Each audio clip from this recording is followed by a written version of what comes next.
The suffering caused by displacement seems to see no end. Victims are subjected to Houthi missiles, cold weather, and sometimes unfortunate electric mishapes. It all began when a fire broke at one displaced people camp in Ma'rib and killed 3 children and injured others. More details about this is in the following report. Here lies the largest displacement camp in Ma'rib, amassing 75,000 displaced people, each shouldering their own tragic tale. One such tale belongs to the family of Hajj Amin al-Dahmasi, who lost 3 of his children as a result of an electrical short circuit. 6 children were injured in the incident, along with Amin and his wife.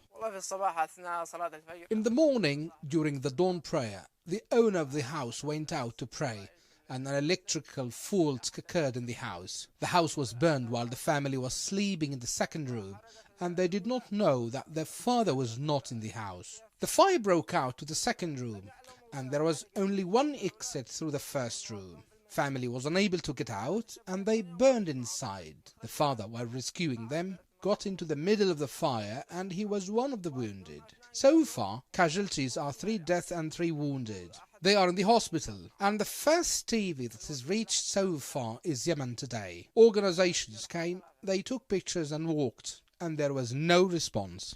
Amin's family strove to make a living, to gather their scattered pieces like other families inside the camp. The electricity network's poor planning stifled the family's dreams from right under their grasp. This was not the first fire that occurred in the Al-Jufaina camp, as the fire consumed many of the tents of the displaced in advance. However, alternative solutions remain absent on the part of the humanitarian and relief organizations towards the lives of the displaced.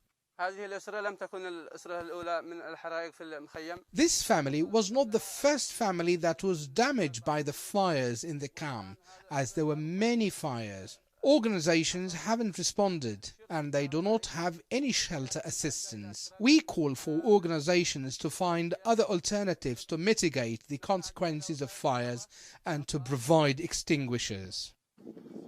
The destructive war produces catastrophic consequences for the lives of the displaced, throwing them in a continuous battle to search for safety and stability. Dozens of families pay the toll of negligence, their souls wavering under the threat of death and destruction. Moments ago, the family lived in peace. Fire kills 3 children and injures 3 others. This was not the first incident that happened in the largest displacement camp, and should not want to be the last.